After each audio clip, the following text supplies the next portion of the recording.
This channel does not promote any violent, harmful, or illegal activities. All content provided by this channel is meant for an educational purpose only.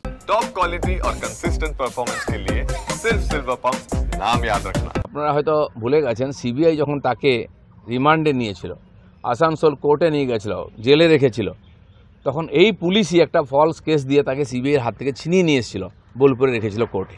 তো পুলিশের তো একটা পাওনাই আছে, তোমরা যদি তাদের তাঁবিদারি করবে তো তোমাদের সঙ্গে চাকর বাকরের মতো ব্যবহার করবে।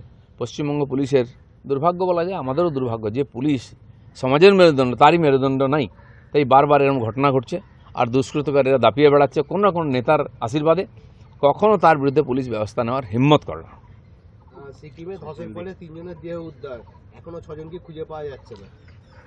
সিকিমের মতো দুর্গম জায়গা, আপনারা দেখেছেন সেখানে যে এয়ারপোর্ট আছে সেখানে ফ্লাইট নামতে পারে না।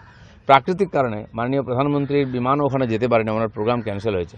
এবং প্রত্যেক বছর 1-2 এরম যে মেঘ ভাঙা বৃষ্টি বলি আমরা, বাদল ফাটে, কয়েক মাস আগে হয়েছিল, প্রচণ্ড ক্ষয়ক্ষতি হয়েছিল গত বছর, আবার শুরু হয়েছে। উত্তরাখণ্ডে দেখেছি আমরা, হিমাচলে দেখেছি, এই যে মেঘ ভাঙা বৃষ্টি হয় এই পাহাড়ের বিশেষ এলাকায় হিমালয়েতে, এই ধরনের ঘটনা বারে বারে হয়ে থাকে।